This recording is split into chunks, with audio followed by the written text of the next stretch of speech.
सत श्री अकाल, नमस्कार। मैं हूं C Ashish Chindal. Welcome to AYJ tutorials. चलिए जी, स्टार्ट करते हैं विदाउट वेस्टिंग एनी टाइम।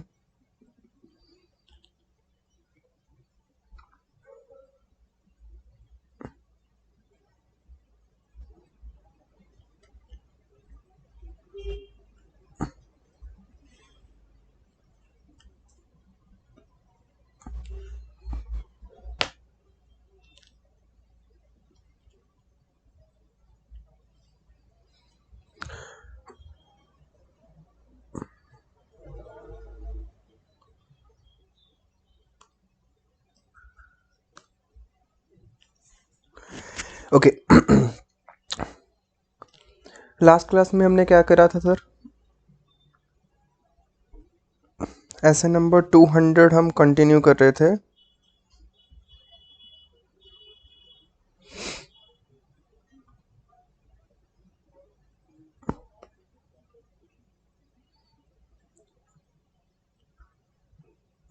चलिए,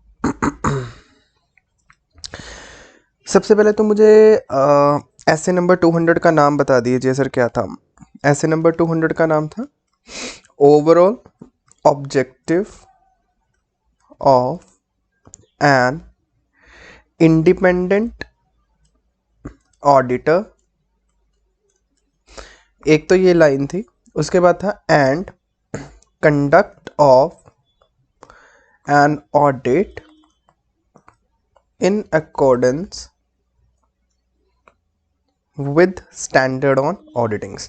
तो ये लाइन तो सर, इस लाइन पे तो अभी हम आए ही नहीं थे, अभी तो we were just at our first line. तो ये इस स्टैंडर्ड की जो इसका नेम है वो बहुत बड़ा है, और इसका जो फर्स्ट लाइन है इसमें ये बता देता है कि स्टैंडर्ड में what you are going to study. तो हमने लास्ट क्लास में हमने जो देखा था वो यही था कि हमने इसका ऑब्जेक्टिव स्टडी करना स्टार्ट किया था। तो ऑब्जेक्टिव स्टडी करते करते हमने एक बहुत अच्छा जो एक अपने माइंड मैपिंग बना ली थी कि what do you mean bye reasonable assurance. I think सब लोगों को ये चीज़ें क्लियर होंगी। रीजनेबल एश्योरेंस किसे कहते हैं, ठीक है जी। और हमारा जो मेन ओवरऑल ऑब्जेक्टिव होता है वो क्या होता है। आई थिंक ये सबको ये चीज़ें क्लियर होनी ज़रूरी है। सी अभी जो ये स्टूडेंट्स जो स्टूडेंट्स ये वाली क्लासेस देख रहे हैं, उन स्टूडेंट्स को अगर अभी मैं 2-3 चीज़ें आपसे पूछता हूँ, अगर आपको ये दो तीन चीज़ों की मीनिंग अभी तक क्लियर नहीं है तो आप प्लीज़ इस क्लास को कंटिन्यू मत कीजिए। आप पहले पुरानी वाली क्लासेस को दोबारा देखिए, या फिर अगर किसी ने नहीं देखी है तो वो जो मेरे चैनल पे 2-3 इंट्रोडक्टरी जो क्लास 1 क्लास 2 है उनको ज़रूर देखिए, क्योंकि अगर आप वो नहीं देखोगे तो आपको कई ऐसे इम्पॉर्टेंट वर्ड्स हैं जिनके आपको मीनिंग नहीं पता है, जो कि आपको पता होने बहुत ज़रूरी है। और कई बार स्टूडेंट्स होते हैं ना, वो क्या करते हैं, जस्ट स्टैंडर्ड से अपनी स्टडी स्टार्ट कर देते हैं। उनको लगता है कि हाँ, जो मीनिंग उनको बेसिक मीनिंग है वो उनको पता है, बट एक्चुअली में उनको नहीं पता होते। तो I would surely recommend them कि आप पहले अपना जो पुरानी क्लासेस हैं, अगर किसी ने नहीं देखी हैं तो वो ज़रूर देखें। अभी मैं 2-3 चीज़ें पूछ रहा हूँ आपसे, अगर आपको उनके डिफरेंसेस जो मीनिंग अभी मैं बोल रहा हूँ वो आपको अगर क्लियर है, 100% क्लियर है, तो आप कंटिन्यू कीजिए, वरना अभी इसको पोज कीजिए और पुरानी क्लासेस ज़रूर देखिए पहले। चलिए जी, तो सबसे पहले तो एक ये क्वेश्चन है कि आपको मिस स्टेटमेंट का मीनिंग क्लियर होना चाहिए। आई थिंक ये सब स्टूडेंट्स को हमने बहुत अच्छे से समझा रखा है।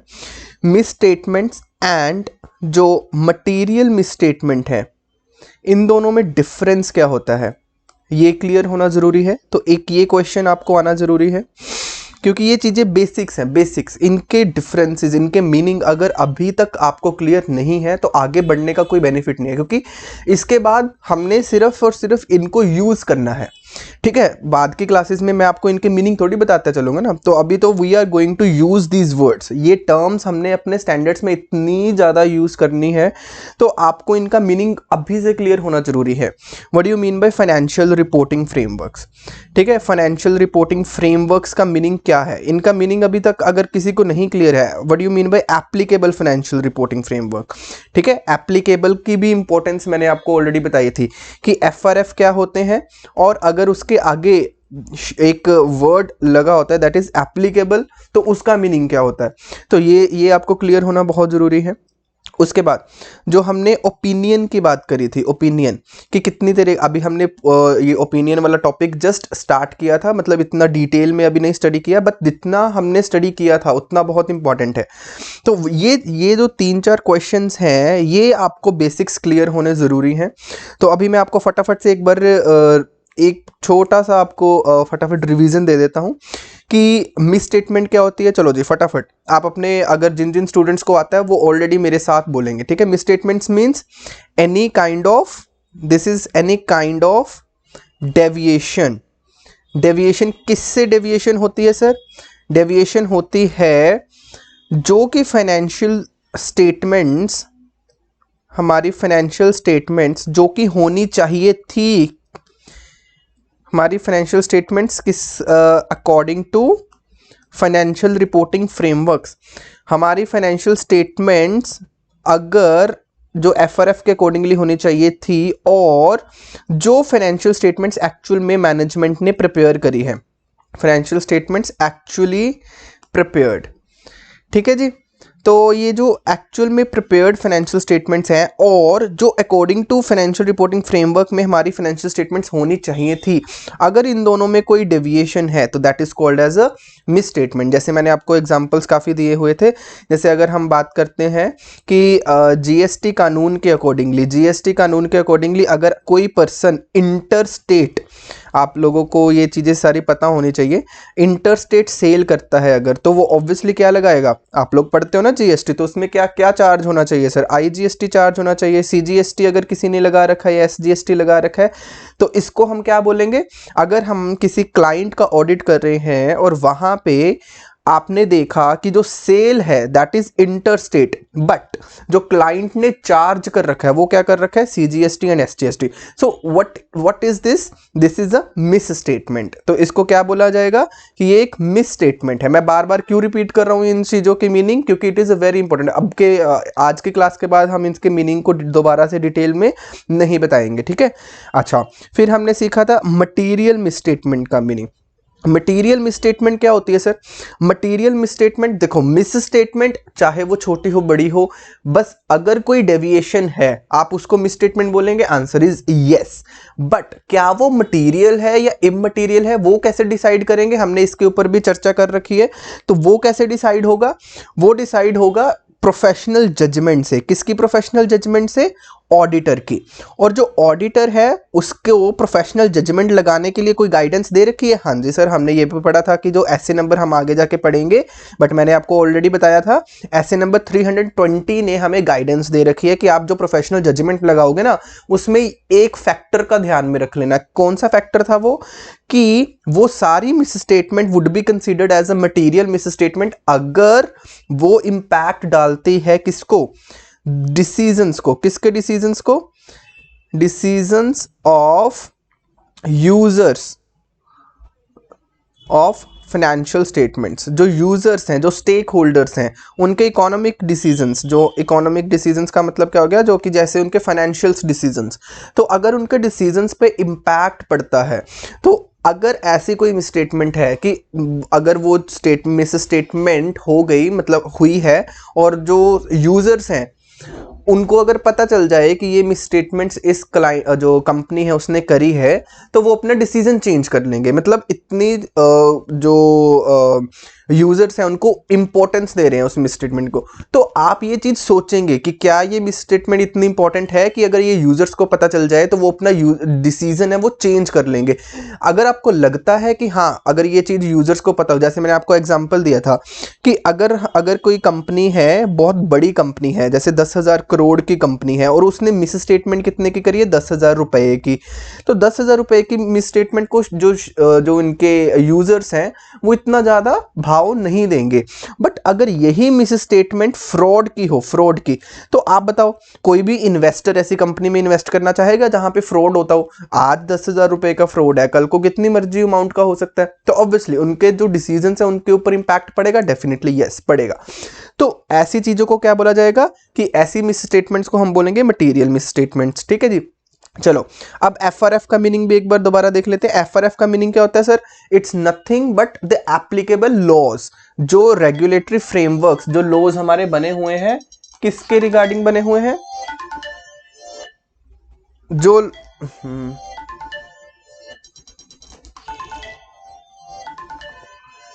जो लॉज एंड रेगुलेशंस हमारे बने हुए हैं, किस रिगार्डिंग लॉज एंड रेगुलेशंस बने हुए हैं? हमारी फाइनेंशियल स्टेटमेंट्स जो हैं, फाइनेंशियल स्टेटमेंट्स को बनाने के लिए जो हमें हेल्प करते हैं। मतलब जो लॉज, जो रेगुलेशंस हमारी फाइनेंशियल स्टेटमेंट्स के ऊपर इम्पैक्ट डालते हैं, वो सारे लॉज, रेगुलेटरी फ्रेमवर्क्स को हम क्या बोलेंगे कि ये फाइनेंशियल रिपोर्टिंग फ्रेमवर्क का क्या है? पार्ट है।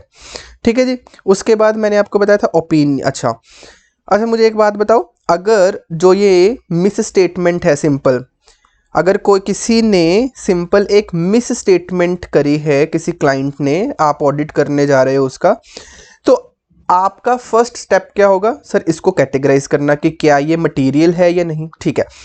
उसके बाद आप क्या देखोगे? उसके बाद हमने बोला था, एक वर्ड बोला था, परवेसिव। परवेसिव का क्या मतलब था कि ये जो मटेरियल मिस स्टेटमेंट है, क्या ये मटेरियल मिस स्टेटमेंट एक ही एलिमेंट के ऊपर है? चलो मैं आपको इसकी एक परवेसिव की एग्जांपल दे देते हैं। देखो जी, सपोजिंगली कोई कंपनी है XYZ लिमिटेड, और आप उसके ऑडिटर हैं मिस्टर ए। XYZ लिमिटेड का जब आप ऑडिट कर रहे हो तो इसकी प्रॉफिट एंड लॉस अकाउंट आपने देखा। ठीक है। तो यहाँ पे परचेजेस है, ठीक है, और यहाँ पे सेल्स हैं, स्टॉक है, ओपनिंग स्टॉक है, ठीक है, और यहाँ पे कुछ एक्सपेंसेस दे रखे हैं। सपोजिंगली फ्रेट का एक्सपेंस दे रखा है, स्टेशनरी का एक्सपेंस दे रखा है, सैलरी का एक्सपेंस दे रखा है, और यहाँ पे इनकम दे रखी है। कौन कौन सी और हो सकती हैं सर?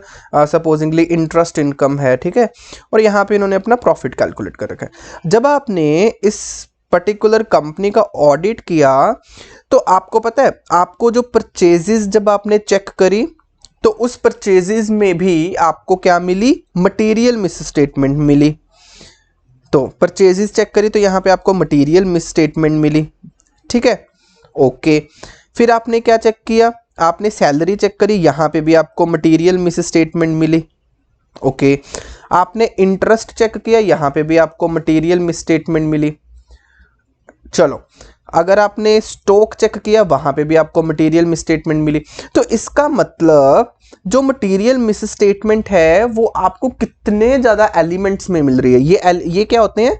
ये फाइनेंशियल स्टेटमेंट्स के एलिमेंट्स हैं। परचेजेस, एक्सपेंसेस, सेल्स, इनकम, ये सारे जो चीजें होती हैं इसको बोलते हैं एलिमेंट्स। तो जो मटेरियल मिस स्टेटमेंट है वो सिंगल एलिमेंट के ऊपर कन्फाइंड नहीं है, वो बहुत ज्यादा क्या है? फैली हुई है, परवेसिव है। इसका मतलब जो हमारी मटेरियल मिस स्टेटमेंट है वो बहुत ज़्यादा फैली हुई है। तो इसको हम बोलेंगे, अगर ऐसा कभी आपको दिखेगा तो हम बोलेंगे कि मटेरियल मिस स्टेटमेंट क्या है? परवेसिव है। और अगर परवेसिव मटेरियल मिस स्टेटमेंट होती है तो आप कौन सा ओपिनियन देते हो? Adverse opinion. कि इसको क्या बोलते हैं? Modified opinion. Modified opinion. कौन सा मॉडिफाइड ओपिनियन? Adverse opinion. ठीक है जी। अच्छा, परवेसिव की एक और एग्जांपल सुनो। अब सपोजिंगली कोई सर्विस इंडस्ट्री है, सर्विस इंडस्ट्री, ठीक है, ये चीजें आपको किसी ने नहीं बतानी, किसी को पता ही नहीं है जो आपको बताएगा। ठीक है। अच्छा, सर्विस इंडस्ट्री है एक, सपोजिंगली बात कर लेते हैं, जहां पे जो एम्प्लॉइज हैं वो थाउजेंड्स में है।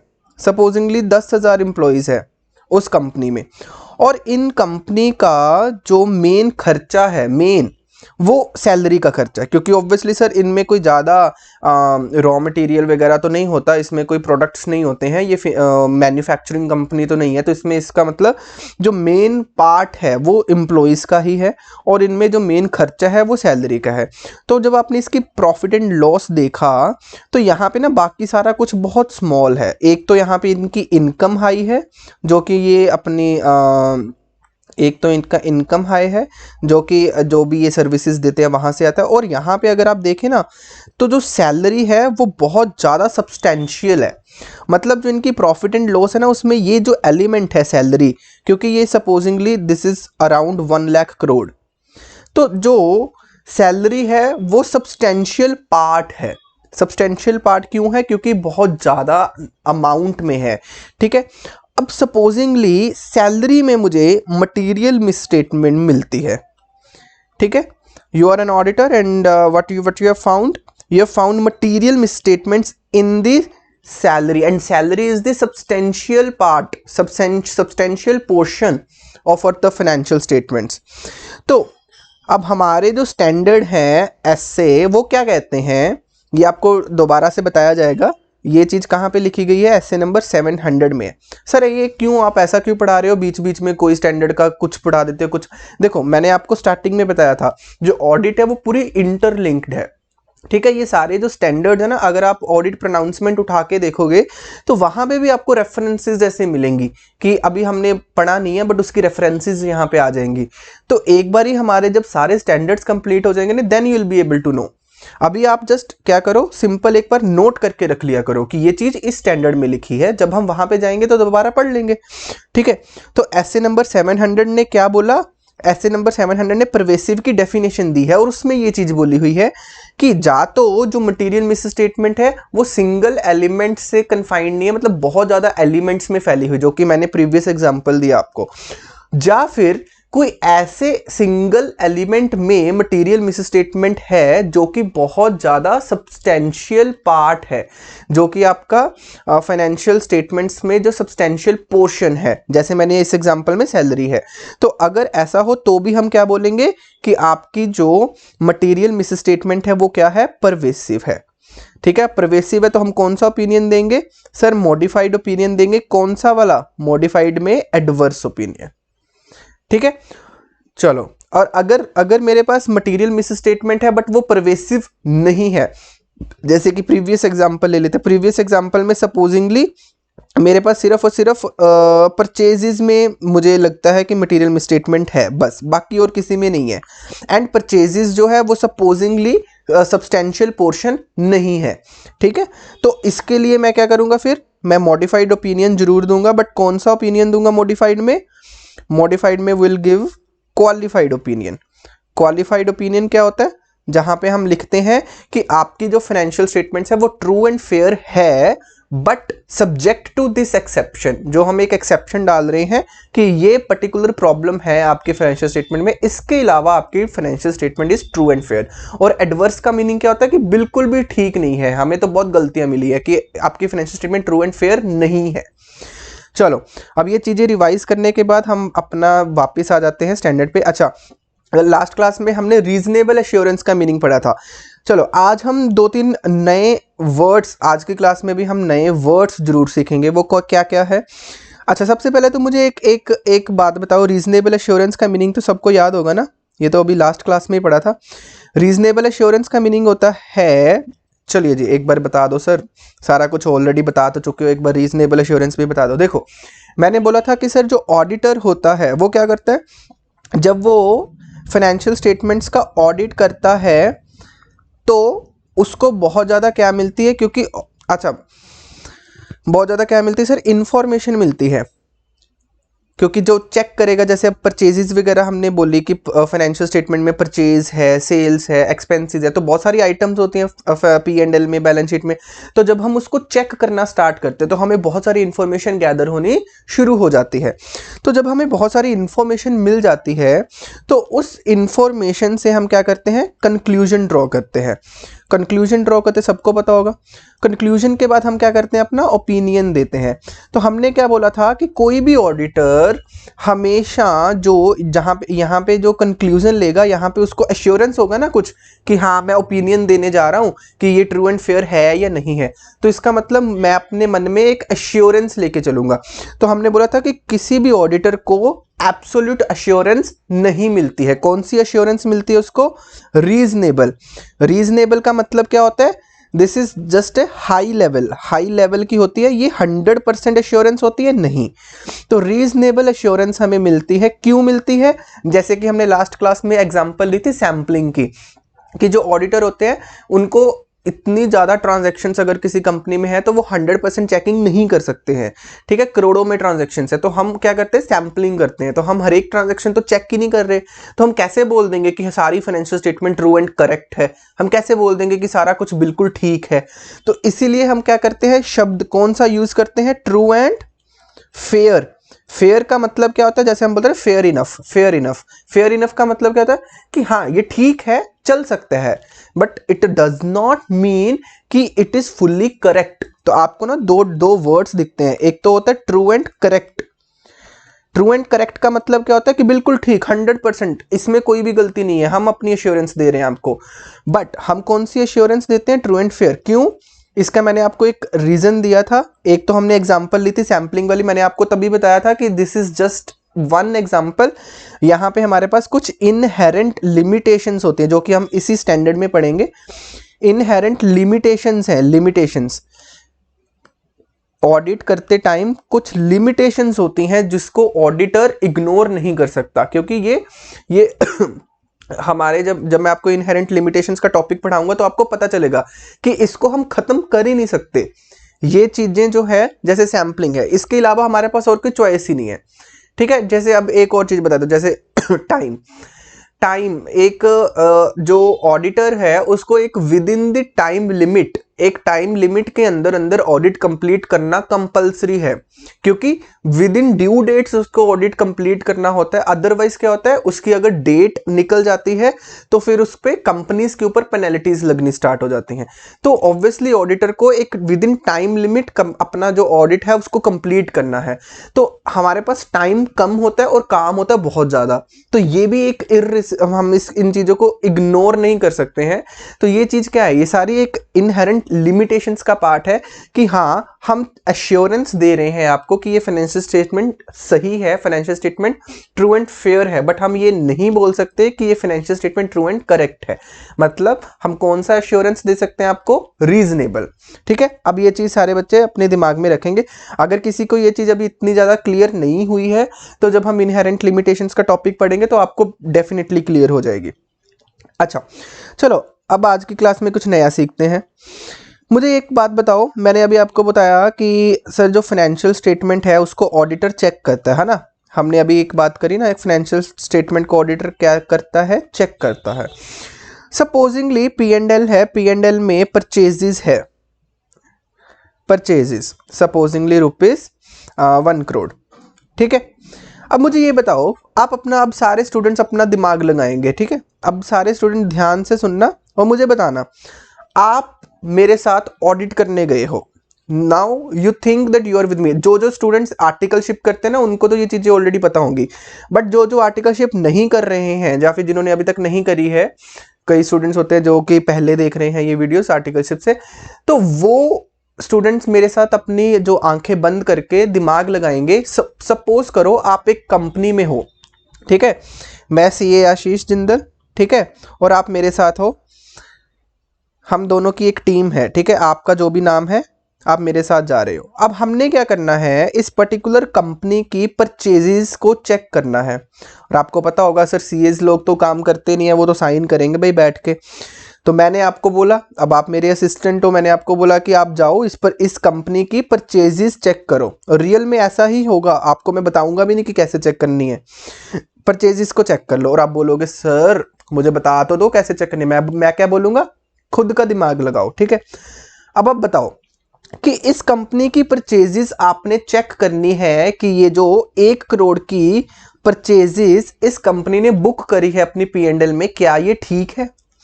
अब आप बताओ, आप अपने दिमाग में स्टेप्स फ्रेम करने की कोशिश करो कि आप इसको वेरीफाई करने के लिए क्या क्या करोगे। पुलिस के तरीके से सोचना शुरू करो। पुलिस को कोई बताता है क्या केस को कैसे सॉल्व करना है, नहीं ना। You are also going to be the police of a company. आप एक फाइनेंशियल पुलिस हो, फाइनेंशियल स्टेटमेंट्स को चेक करने वाली पुलिस हो, ठीक है। तो आप अपना दिमाग चलाओ और मुझे बताओ, स्टेप्स बताओ कि क्या क्या चीजें आप चेक करोगे, वेरीफाई करोगे, जिससे आपको लगे कि ये जो परचेजेस 1 करोड़ की है ये बिल्कुल ठीक है, मतलब हमें ये लगता है कि ये फेयर है, ठीक है। चलो बताओ जी। अच्छा, बहुत सारे स्टूडेंट्स ने स्टेप्स बनाने शुरू कर दिए होंगे, चलो देखते हैं जी। देखो आप सब लोग सोच पा रहे होंगे कि जब भी कोई कंपनी परचेज करती है कुछ भी, तो जिस पर्टिकुलर सप्लायर से हम परचेज करते हैं वो उसको एक इनवॉइस देता होगा।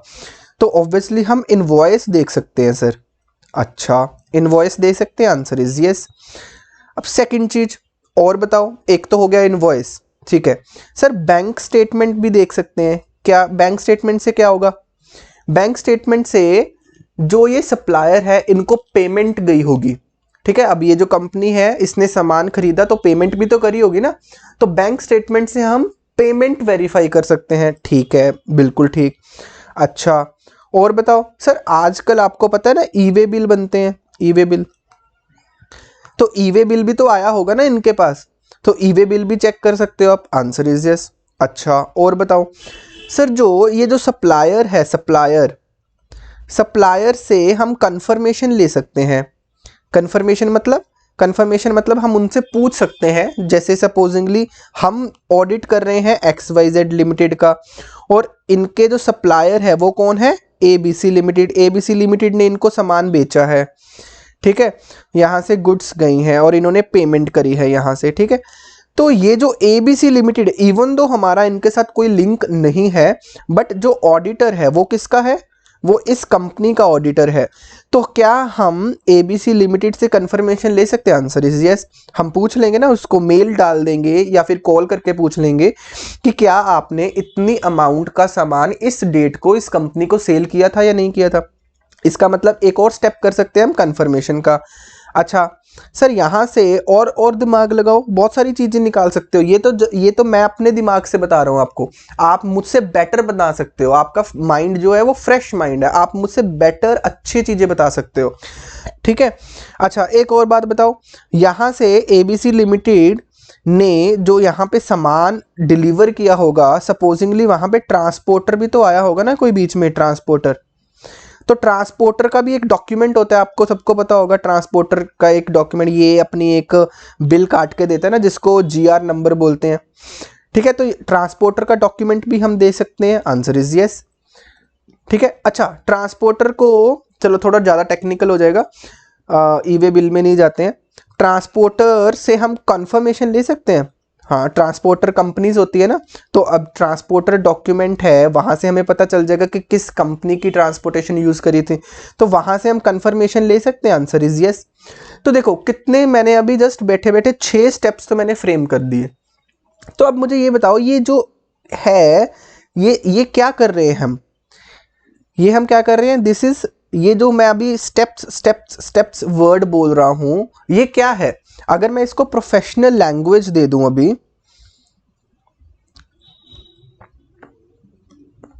देखिए जी, ये जो मैं अभी स्टेप्स बोल रहा हूं ना, इसको अगर मैं प्रोफेशनल लैंग्वेज दे दूं तो इसको बोलते हैं ऑडिट प्रोसीजर्स, ठीक है जी। ऑडिट प्रोसीजर्स क्या होते हैं? दीज आर दोज स्टेप्स, ये जो स्टेप्स है जो कि हम किसी भी आइटम को, फाइनेंशियल स्टेटमेंट्स की बहुत सारी आइटम्स हैं जैसे परचेज, सेल, एक्सपेंस, तो किसी भी आइटम को चेक करने के लिए, वेरीफाई करने के लिए जो स्टेप्स ऑडिटर फ्रेम करता है उसको क्या बोलते हैं? ऑडिट प्रोसीजर्स, ठीक है जी। चलो, तो ऑडिट प्रोसीजर्स ऑडिटर क्या करता है? फ्रेम करता है। उसके बाद जब ऑडिट प्रोसीजर्स फ्रेम हो जाते हैं तो उसके ऊपर ऑडिटर अपना काम करना स्टार्ट कर देते हैं। अच्छा अब मुझे एक और बात बताओ, एक और वर्ड सिखाता हूं मैं अभी आपको। अब जब हम ये जो 6 स्टेप्स हैं, जब हमने ये लगाने स्टार्ट कर दिए, ठीक है, सपोजिंगली मैंने ये 6 स्टेप्स बना दिए, ठीक है, और मैंने इसको लिख लिया कहीं पे, ठीक है, कि मैंने ये 6 स्टेप्स जो है ये मैंने परचेजेस को चेक करने के लिए बनाए हैं, तो मैं इसके ऊपर काम स्टार्ट कर दूंगा, ठीक है, क्योंकि CA ने मुझे काम दिया है तो ऑब्वियसली काम तो मुझे करना है। अब सपोजिंगली मैंने इन्वॉइसेस चेक करनी स्टार्ट कर दी। अब मैंने बहुत सारी इन्वॉइसेस चेक करी, ठीक है, फिर मैंने बैंक स्टेटमेंट चेक करी, फिर मैंने ई वे बिल चेक किया, फिर मैंने कॉन्फर्मेशन भी ले ली, फिर मैंने ट्रांसपोर्टेशन डॉक्यूमेंट चेक किया, फिर मैंने कॉन्फर्मेशन ट्रांसपोर्टर से भी ले ली। अब ये सारे स्टेप्स करने के बाद मुझे कुछ इन्फॉर्मेशन मिलेगी ना। अब जैसे इन्वॉइसेस चेक करी, मुझे इन्फॉर्मेशन मिलेगी कि क्या कंपनी के पास सारी इन्वॉइसेस हैं या नहीं है, तो कुछ ना कुछ इन्फॉर्मेशन मुझे मिलेगी ना, answer answer is yes. Bank statement के साथ भी मुझे इन्फॉर्मेशन मिलेगी कि क्या इनकी बैंक स्टेटमेंट में एंट्रीज आ रही हैं, मतलब पेमेंट जा रही है या नहीं जा रही, ठीक है। फिर मुझे ई वे बिल से भी, मतलब ये सारे जो स्टेप्स है, ऑडिट प्रोसीजर्स है, ये जैसे जैसे हम लगाते जाते हैं वैसे वैसे हमें कुछ पॉजिटिव नेगेटिव किसी भी तरीके की इंफॉर्मेशन मिलती जाती है। तो हमें क्या मिलती है, बहुत सारी इंफॉर्मेशन गैदर होनी शुरू हो जाती है। जैसे इनवॉइसेस, सपोजिंगली मुझे इनवॉइसेस जो है वो 2 परचेजेस के इनवॉइसेस ही नहीं मिले, तो ये एक इन्फॉर्मेशन है कि मुझे 2 इनवॉइसेस नहीं मिले, बाकी सारे इनवॉइसेस मिल गए बट 2 इनवॉइसेस नहीं मिले। तो ये क्या है, मेरी एक इन्फॉर्मेशन है जो कि मुझे कहाँ से मिली है, ऑडिट प्रोसीजर को लगाने के बाद। तो ये इंफॉर्मेशन के बेस के ऊपर जो जो इंफॉर्मेशन मेरे पास होगी उसी के बेस के ऊपर मैं क्या करूंगा, अपना एक कंक्लूजन ड्रॉ करूंगा। जो मैं अभी स्टार्टिंग में बात कर रहा था ना कि ऑडिटर जो है वो इन्फॉर्मेशन गैदर करता है, फिर कंक्लूजन करता है, फिर ओपिनियन बनाता है। तो ये इन्फॉर्मेशन वही है कि जो हमें इन्फॉर्मेशन, सपोजिंगली मुझे इन्फॉर्मेशन मिली कि मुझे इनवॉइसेस जो है वो कुछ कम मिले हैं, मुझे अच्छे पूरे इनवॉइसेस नहीं मिले और बैंक स्टेटमेंट में भी वो एंट्री नहीं है और सप्लायर ने भी कंफर्मेशन नहीं दी है। तो इसका मतलब मुझे इन्फॉर्मेशन क्या मिल रही है कि इन्होंने परचेजेस में थोड़ी बहुत ही गड़बड़ करी है। तो ये सारी इन्फॉर्मेशन मुझे मिली कि सप्लायर ने कंफर्मेशन नहीं दी, ठीक है। परचेजेस के इनवॉइसेस जो है वो मिसिंग है, मिसिंग इनवॉइसेस मतलब मुझे नहीं मिले, ठीक है। बैंक स्टेटमेंट में भी एंट्री नहीं है। कुछ सपोजिंगली रुपीस मैं बात कर रहा हूँ 1 करोड़ की परचेजेस थी, सपोजिंगली हम बात कर रहे थे 50,000 की, 50,000 का एक परचेज था, उसमें ये सारी चीजें मुझे इंफॉर्मेशन मिली। अब जो मैं अपना कंक्लूजन ड्रॉ करूंगा तो मैं किसके बेस पे ऊपर करूंगा, इंफॉर्मेशन के बेस पे। ये जो सारी इंफॉर्मेशन है इसके बेस के ऊपर मैं कंक्लूजन करूंगा कि क्या ये मिस स्टेटमेंट है, और अगर मिस स्टेटमेंट है तो कौन सी है, मटेरियल मिस स्टेटमेंट है या फिर इममटेरियल मिस स्टेटमेंट है, और उसके बाद मैं देखूंगा कि क्या ये परवेसिव है या नहीं। ये चीजें मैंने आपको ऑलरेडी बता दी। तो अब मैं इंफॉर्मेशन को भी एक टेक्निकल वर्ड दे देता हूं। क्या इंफॉर्मेशन बोली जा रहे हो सर, अभी आपने स्टेप्स को टेक्निकल वर्ड दिया है, कौन सा, ऑडिट प्रोसीजर। तो हम एक इंफॉर्मेशन को टेक्निकल वर्ड दे देते हैं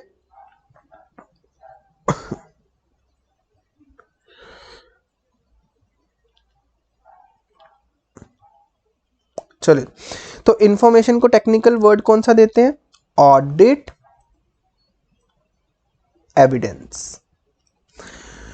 ओके सर, ऑडिट एविडेंस, या ऑडिट एविडेंस मतलब ऐसी इंफॉर्मेशन जिसके बेस के ऊपर हम क्या करते हैं, अपना कंक्लूजन ड्रॉ करते हैं।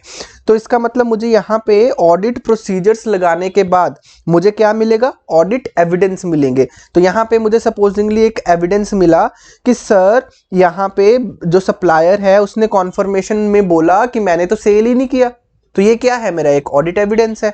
अब इसके मेरा जो कंक्लूजन है वो ये है कि इन्होंने परचेजेस झूठी बुक करी है। सपोजिंगली 50,000 की जो परचेज बुक करी है वो झूठी है। तो मैंने क्या किया, this is a material miss statement, क्योंकि कंपनी ने क्या किया, फ्रॉड किया। तो मैंने बोला कि एक मटेरियल मिस स्टेटमेंट मिली है। तो इसका कोई वो भी तो होगा ना सर, बिहाफ भी तो होगा ना, जिस बिहाफ पे मैंने ये कंक्लूजन लिया है। तो ये मेरा जो ये डिसीजन लिया मैंने कि कंपनी ने मटेरियल मिस स्टेटमेंट करी है परचेजेस में, कितने रुपए की, ₹50,000 की सपोजिंगली। तो ये मैंने किस बेस के ऊपर अपना डिसीजन लिया है, तो सर ये मैंने लिया इस बेस पे कि जो सप्लायर है उसने मुझे कॉन्फर्मेशन में लिख के दिया कि ये सेल मैंने नहीं करी। तो ये मेरे पास क्या है, एक डॉक्यूमेंट है जिसमें लिखा हुआ है कि सप्लायर से मैंने कॉन्फर्मेशन मांगा था, बट सप्लायर ने क्या कर दिया, बोल दिया कि मैंने सेल नहीं करी। तो ये जो एविडेंस है इसके बेस के ऊपर मैंने अपना डिसीजन लिया है, तो इसलिए इसको क्या बोलते हैं, ऑडिट एविडेंस। तो ये इंफॉर्मेशन थी जिसके बेस के ऊपर मैंने अपना एक कंक्लूजन लिया कि इस परचेजेस में मिस स्टेटमेंट है, वो भी मटेरियल। ये मैंने क्यों लिया ये डिसीजन, क्योंकि कंपनी ने फ्रॉड किया था और ये इंफॉर्मेशन मुझे मिली, और इस इंफॉर्मेशन को क्या बोला जाएगा, ऑडिट एविडेंस। आई थिंक ये चीजें अभी आपको क्लियर होनी स्टार्ट हो गई। चलो, अब से हम जो स्टेप्स वर्ड यूज नहीं करेंगे, अब से हम कौन सा वर्ड यूज करेंगे, ऑडिट प्रोसीजर। और हम इंफॉर्मेशन वर्ड यूज नहीं करेंगे, हम कौन सा वर्ड यूज करेंगे, ऑडिट एविडेंस। चलिए जी, आई थिंक सबको ऑडिट प्रोसीजर एंड एविडेंस का मीनिंग क्लियर हो चुका है। अच्छा, अब इसके आगे और बात करते हैं। सर आप ना बातें बताई जा रहे हो, SS200 को स्टार्ट क्यों नहीं कर रहे? देखो ये जब तक आपको ये चीज़ों के मीनिंग नहीं क्लियर हो जाते तब तक हम स्टैंडर्ड स्टार्ट ही नहीं कर सकते। हर रोज आप स्टैंडर्ड का नाम लिख के चले जाते हो ना सर। देखो ये चीज़ें आपको बहुत इंपॉर्टेंटली पता होनी ज़रूरी है, ठीक है। अब आप मुझे एक बात बताओ, जो हम एग्जाम्पल ले रहे थे इसी को कंटिन्यू करते हैं। इस एग्जाम्पल में मैंने बताया कि आपने परचेजेस चेक करनी है और आपने स्टेप्स बना लिए, ठीक है। अभी फिर स्टेप्स वर्ड को इग्नोर करते हैं। ऑडिट प्रोसीजर बना लिया, एक ऑडिट प्रोसीजर्स आपने लगाए। अब ये जो अपने प्रोसीजर लगाने हैं, अब मुझे ये बताओ ना कि ये ऑडिट प्रोसीजर कितने होने चाहिए? नंबर ऑफ ऑडिट प्रोसीजर्स कितने होने चाहिए? ये कहीं लिखा गया है क्या? जैसे अभी ऊपर आपने 6 ऑडिट प्रोसीजर्स बना लिए थे परचेजेस को चेक करने के लिए। तो अब आप मुझे ये बताओ कि हमारे जो ऑडिट प्रोसीजर्स है वो कितने होने चाहिए? 1 हो, 2 हो, 3 हो, 4 हो, 5 हो, बताओ। तो क्या इसके ऊपर हमारे स्टैंडर्ड कोई गाइडेंस देते हैं हमें? ये बताओ। आपको ये क्वेश्चन आना चाहिए था स्टार्टिंग में कि सर ऐसे तो फिर टोटली हमारे ऊपर डिपेंडेंट हो गया ना कि हम कितने ऑडिट प्रोसीजर्स लगाएं, ठीक है। देखो हमारा स्टैंडर्ड क्या कहता है कि आपके जो ऑडिट प्रोसीजर्स आपने डिसाइड करने हैं, ऑब्वियसली डिसाइड तो आपने करने हैं अपनी जजमेंट के अकॉर्डिंगली डिसाइड करने कि कौन कौन सा ऑडिट प्रोसीजर लगाओगे। बट हम आपको एक बात बता देते हैं कि जो जो आपके ऑडिट प्रोसीजर आप लगाओगे वो क्या होने चाहिए? Sufficient and appropriate. अब सफिशिएंट एंड एप्रोप्रिएट ये वर्ड लिख दिया स्टैंडर्ड ने। स्टैंडर्ड कहता कि हम आपको ये नहीं बताते कि आप कौन कौन सा ऑडिट प्रोसीजर लगाओगे, ठीक है। वो तो आपने अपना दिमाग लगा के फ्रेम करने हैं, ठीक है। स्टैंडर्ड कभी भी ये नहीं बताता परचेज को चेक करने के लिए आप ये ऑडिट प्रोसीजर लगाओगे, सेल्स को चेक करने के लिए आप ये ऑडिट प्रोसीजर लगाओगे, नहीं। ये हमें स्टैंडर्ड नहीं बोलते। स्टैंडर्ड बोलते हैं वहां पे आपका खुद का दिमाग चलेगा, ठीक है। ऑडिटर अपने क्लाइंट के अकॉर्डिंगली अपने खुद के दिमाग के अकॉर्डिंगली ऑडिट प्रोसीजर को फ्रेम करेगा कि परचेजेस को चेक करने के लिए मैं ये चीजें देख सकता हूं, सेल्स को चेक करने के लिए ये।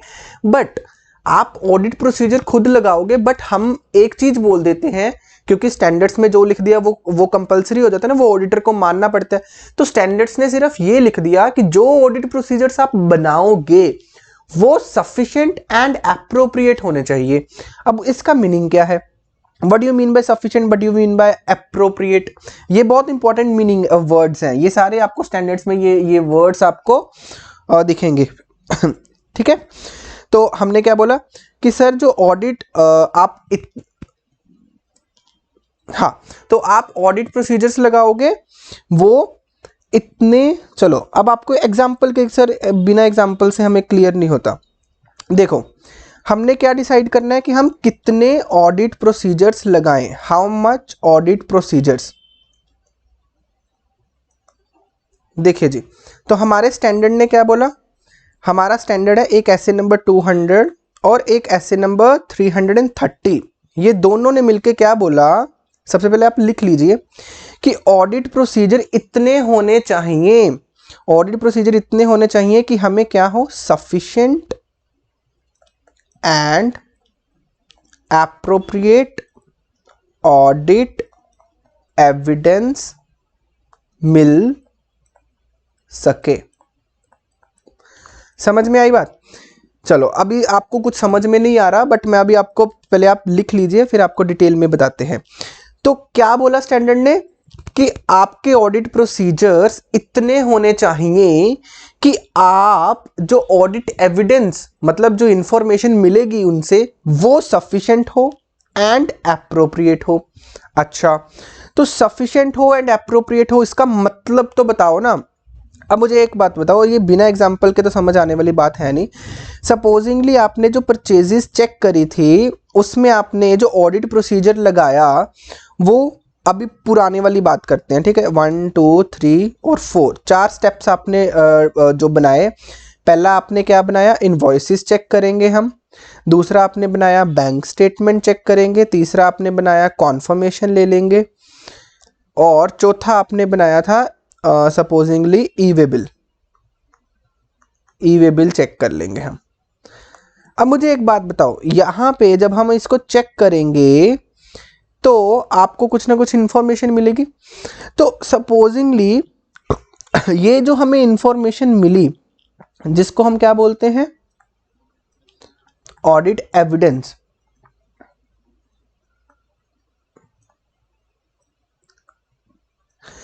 अब सपोजिंगली कोई ऑडिटर है, उसने ये 4 ऑडिट प्रोसीजर्स बनाए और उसको इंफॉर्मेशन मिली, बहुत अच्छी खासी इंफॉर्मेशन मिली। तो क्या उसने, ऑडिटर ने सफिशिएंट ऑडिट प्रोसीजर्स लगाए हैं? क्या उसको सफिशिएंट ऑडिट एविडेंस मिल गए हैं? बताओ मुझे। अब मुझे बताओ, इनवॉइसेस चेक करी है तो मुझे ऑब्वियसली यहां से भी कुछ ना कुछ ऑडिट एविडेंसेस मिले होंगे। मैंने बैंक स्टेटमेंट चेक करी है तो मुझे यहां से भी कुछ ना कुछ ऑडिट एविडेंसेस मिले होंगे। मैंने कॉन्फर्मेशंस ली तो यहां से भी कुछ ना कुछ ऑडिट एविडेंस मिले। ई वे बिल चेक करा, तो इसका मतलब सफिशिएंट का क्या मतलब होता है? सफिशिएंट का मतलब होता है क्वांटिटी। क्वांटिटी मतलब कि आपके पास एविडेंस इतने ज्यादा तो हो कि आप जो कंक्लूजन ले रहे हो वो सेटिस्फाई हो जाए। अब सपोजिंगली मैंने आपको जो पहले एग्जांपल ली थी, यहीं पे बात कर लेते हैं कि जो मैंने यहाँ पे एक कंक्लूजन लिया, मैंने एक कंक्लूजन लिया कि परचेजेस जो है उसमें मटेरियल मिसस्टेटमेंट है। ट्रू, मैंने बोला कि मटेरियल मिसस्टेटमेंट है, तो इसका कोई बेस तो होगा ना। मैंने जिस बेस के ऊपर ये कंक्लूजन लिया वो बेस होना जरूरी है ना। तो वो बेस क्या है? इंफॉर्मेशन। इंफॉर्मेशन क्या है? Audit evidence. तो ऑडिट एविडेंस क्या होने चाहिए? सफिशिएंट। तो सिर्फ एक ऑडिट एविडेंस के ऊपर मैं अपना डिसीजन ले लूंगा? बताओ, नहीं। तो मेरे पास ऑडिट एविडेंसेस होने सफिशिएंट चाहिए, मतलब क्वांटिटी होनी चाहिए। मतलब यहां पे सपोजिंगली मुझे उसकी इनवॉइसेस भी नहीं मिली, ठीक है, फिर मैंने उसकी कॉन्फर्मेशन ली और कॉन्फर्मेशन में सप्लायर ने भी बोल दिया कि ये बिल्कुल ठीक, मैंने तो बेची नहीं है, ये गुड्स मैंने नहीं बेची। तो इसका मतलब मैंने 2-3 ऑडिट प्रोसीजर्स लगाए और मुझे इतने सारे ऑडिट एविडेंसेस मिल गए हैं। अब तो ये प्रूफ हो गया है कि यहाँ पे कंपनी ने क्या किया है, परचेजेस में गड़बड़ करी है। तो इसका मतलब मैंने जो कंक्लूजन लिया है वो सफिशिएंट ऑडिट एविडेंसेस के बेस पे लिया है। तो इसका मतलब हमारा स्टैंडर्ड ना कुछ ऐसे नंबर में नहीं बोलता कि आप 5 ऑडिट प्रोसीजर लगा लो, 2 प्रोसीजर लगा लो, 3 लगा लो। नहीं, वो ये बोलता है कि आप उतने ऑडिट प्रोसीजर लगाइए जिससे आपको जो ऑडिट एविडेंसेस मिले वो सफिशिएंट मिल जाए। ठीक है, चलो। तो सफिशिएंट का मतलब क्वांटिटी, कि आपके पास क्वांटिटी मतलब जो एविडेंसेस हो वो क्वांटिटी में हो, थोड़े हो। तो आप अगर किसी को बताओ कि मैंने ये कंक्लूजन लिया है तो आप उसको प्रूफ तो कर पाओ ना कि ये देखो, ये ऑडिट एविडेंसेस मेरे पास थे जिनके बेस के ऊपर मैंने अपना और जो कंक्लूजन लिया है। ठीक है, अब सेकंड वर्ड समझते हैं क्या है, appropriate. What do you mean bye appropriate? मैंने बोला ना कि आपके जो ऑडिट एविडेंसेस होने चाहिए वो क्या होने चाहिए, सफिशिएंट होने चाहिए एंड एप्रोप्रिएट होने चाहिए। What do you mean bye appropriate? अच्छा, एप्रोप्रिएट का मीनिंग होता है रिलायबल एंड रेलेवेंट। रिलायबल और रेलेवेंट मतलब कि जो ऑडिट एविडेंसेस हैं जिनके बेस के ऊपर आपने कंक्लूजन लेना है वो ऑडिट एविडेंसेस रिलायबल हो एंड रेलेवेंट हो। रिलायबल मतलब सर उनके ऊपर आप भरोसा कर सको, भरोसा करने लायक हो। मतलब सपोजिंगली जब मैं इनवॉइसेस चेक कर रहा था परचेजेस की, तो 50 इनवॉइसेस मुझे ऐसे मिले जो कि फोटो स्टेटेड है। फोटो स्टेटेड, ये ओरिजिनल नहीं है, दीज आर नॉट ओरिजिनल। तो ये मुझे क्या मिला? अब जो इनवॉइसेस है, इनवॉइसेस जब मैं चेक कर रहा हूं तो ये क्या है, एक ऑडिट एविडेंस है ना। इनवॉइस चेक किया मैंने, एक ऑडिट एविडेंस है ये। कि अब मुझे ये बताओ, जो ये 50 इनवॉइसेस है ये फोटो स्टेटेड है, ये ओरिजिनल नहीं है, तो क्या आप ये ऑडिट एविडेंस को मानोगे? Answer is no. क्यों sir? These are not reliable source. जो फोटो स्टेटेड है ये रिलायबल नहीं है, हमें ओरिजिनल चाहिए। अगर आप इनवॉइसेस को ऑडिट एविडेंस मानते हो तो वो ओरिजिनल होनी चाहिए। तो अगर ये ओरिजिनल नहीं है तो इसका मतलब मैं क्या बोलूंगा कि ये ऑडिट एविडेंस मेरे लिए रिलायबल नहीं है। तो इसका मतलब मैं क्या बोलूंगा, मुझे फोटो स्टेटेड के ऊपर कोई भरोसा नहीं है, आप मुझे ओरिजिनल लाके दो, अदरवाइज मैं इसको कंसीडर ही नहीं करूंगा। तो इसका मतलब मैं क्या बोलूंगा कि ये ऑडिट एविडेंस एप्रोप्रिएट नहीं है, this is not at all appropriate. तो अगर मुझे रिलायबल ऑडिट एविडेंस नहीं मिलेगा तो उसको मैं क्या बोल दूंगा कि सफिशिएंट तो थे ऑडिट एविडेंस बट एप्रोप्रिएट नहीं है। ठीक है, चलो और एग्जांपल देते हैं। अच्छा मुझे एक बात बताओ,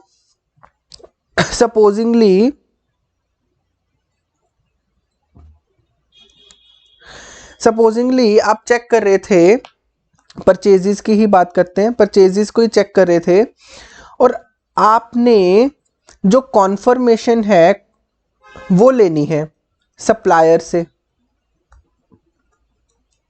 ठीक है जी, अब सप्लायर से कॉन्फर्मेशन लेनी है। अब मैं आपको थोड़े फैक्ट्स बताता हूं। सर इस कंपनी के 10 सप्लायर्स हैं। अब ये जो 10 सप्लायर्स में से जो 2 सप्लायर है ना, 2 सप्लायर वो कंपनी के रिलेटिव्स हैं, मतलब डायरेक्टर्स जो हैं कंपनी के उनके रिलेटिव्स हैं। तो इसका मतलब आप मुझे ये बताओ, अब ये जो जो 2 रिलेटिव्स हैं अगर हम इनसे कॉन्फर्मेशन लेंगे तो ये तो झूठ बोल सकते हैं ना। ऑब्वियसली सर अगर कोई पर्सन डायरेक्टर का रिलेटिव है तो वो तो वही बोलेगा ना जो डायरेक्टर उनको बोलने के लिए बोलेगा। अब कंपनी के डायरेक्टर ने बोल दिया कि अगर आपको ऑडिटर ने पूछा ना तो आप क्या करना, आप बता देना कि हाँ हमने सेल किया था।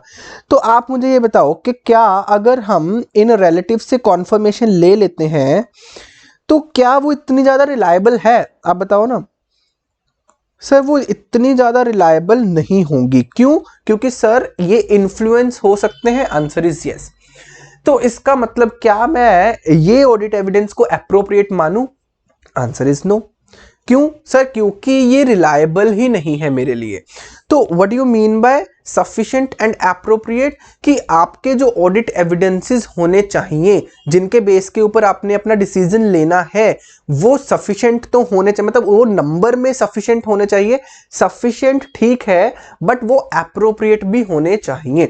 तो इसका मतलब अब ऐसा हो कि सर मैंने बहुत सारे ऑडिट एविडेंसेस इकट्ठे कर लिए, सपोजिंगली मैंने इनवॉइसेस भी चेक कर ली, ठीक है, इनवॉइसेस चेक कर ली मैंने सर, कॉन्फर्मेशन भी ले ली, ठीक है, और मैंने ई वे बिल भी चेक कर लिया, ठीक है, मैंने बैंक स्टेटमेंट भी चेक कर ली, ठीक है। ये इसको क्या मैं बोलूँगा, ये यहाँ से मुझे जब मैं चेक करता हूँ तो मुझे बहुत सारे ऑडिट एविडेंसेस मिल रहे, तो सफिशिएंसी तो है सर, सफिशिएंट तो है। बट अब मैंने आपको और 2-3 चीजें बता देता हूं कि सर जब मैं चेक कर रहा था ना, जो इनवॉइसेस मैंने चेक करी हैं उसमें 50 इनवॉइसेस तो क्या थी, फोटो स्टेटेड थी, ठीक है।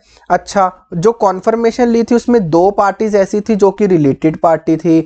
अच्छा, जो मैंने ई वे बिल चेक किए थे, ई वे बिल भी क्या थे, वो भी कोई इतने मुझे रिलायबल सोर्स से नहीं मिले सपोजिंगली, ठीक है। और बैंक स्टेटमेंट में अगर मैं बात करूं तो ये भी सर फोटो स्टेटेड दी इन्होंने। तो अब आप मुझे ये बताओ, अगर सफिशिएंट है बट ऐसा केस हो सकता है कि ये एप्रोप्रिएट नहीं? Answer is yes. यहाँ पे अब इस एग्जांपल में क्या है, मेरे पास ऑडिट एविडेंसेस तो हैं, सफिशिएंट है, नंबर भी ज्यादा है, बट वो एप्रोप्रिएट नहीं है। तो इसका मतलब सफिशिएंट एंड एप्रोप्रिएट दोनों होने चाहिए हमारे जो ऑडिट एविडेंस है जिनके बेस के ऊपर मुझे अपना ओपिनियन लेना है, ठीक है।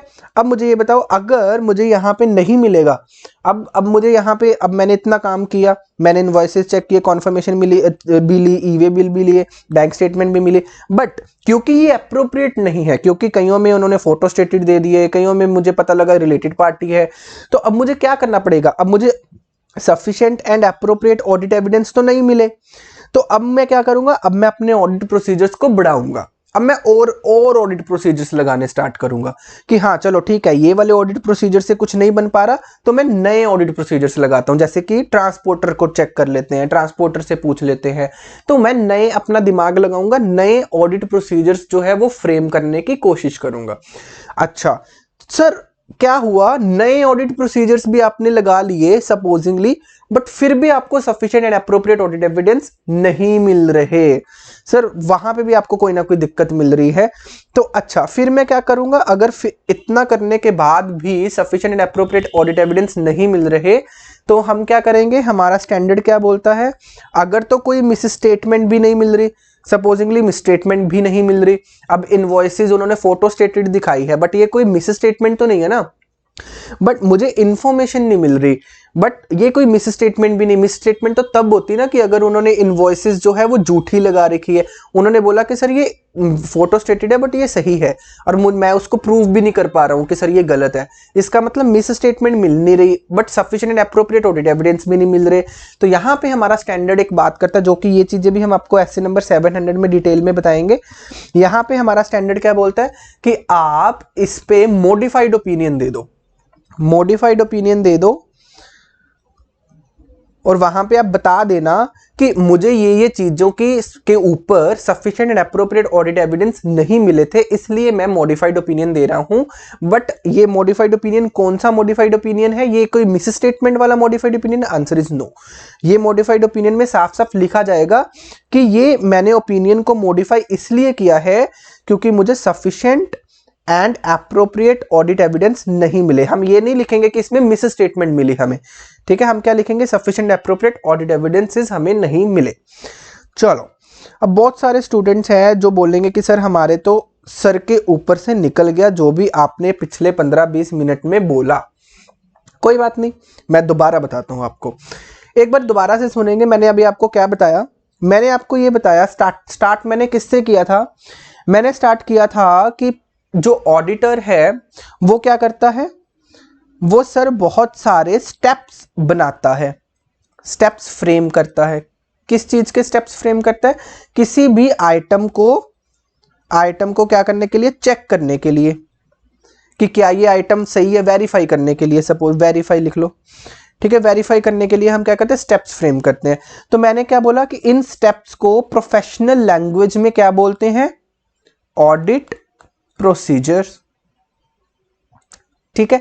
चलो, सपोजिंगली अब मुझे ये बताओ, आप ऑडिट करने जा रहे हो प्रॉफिट एंड लॉस में, supposingly there is a salary. अब ये सैलरी को चेक करना है तो आप कुछ ना कुछ स्टेप्स बनाओगे ना, ऑडिट प्रोसीजर्स बनाओगे ना। तो मैं ये बोल रहा हूं कि ये ऑडिट प्रोसीजर होंगे, क्या क्या ऑडिट प्रोसीजर होंगे, मतलब कौन कौन से ऑडिट प्रोसीजर होंगे, इसके ऊपर स्टैंडर्ड कोई बात नहीं करता। बट ये जो ऑडिट प्रोसीजर होंगे कितने होंगे, आपको कुछ ना कुछ तो पता होना चाहिए ना कि सर मैं कितने लगाऊं, मैं 10 लगा लूं, 20 लगा लूं ऑडिट प्रोसीजर, कुछ तो लिमिट होनी चाहिए ना।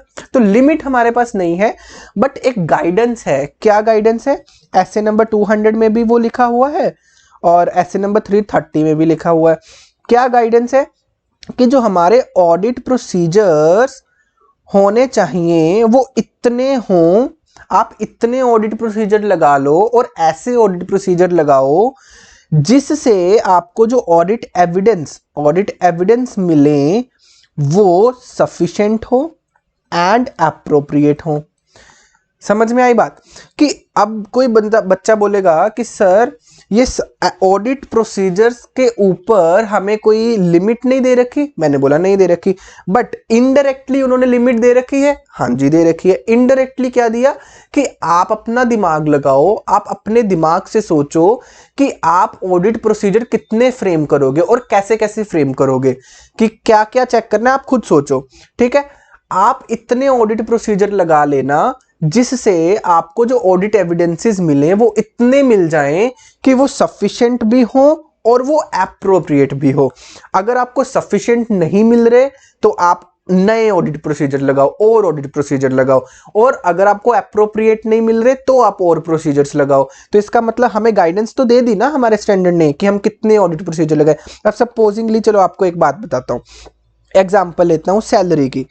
अब हम सैलरी चेक कर रहे हैं सपोजिंगली। अब सैलरी के लिए आप में से कोई बच्चा उठा, आपने बोला कि सर मैं क्या चेक करूंगा सैलरी के लिए, मैं चेक करता हूं एग्रीमेंट्स।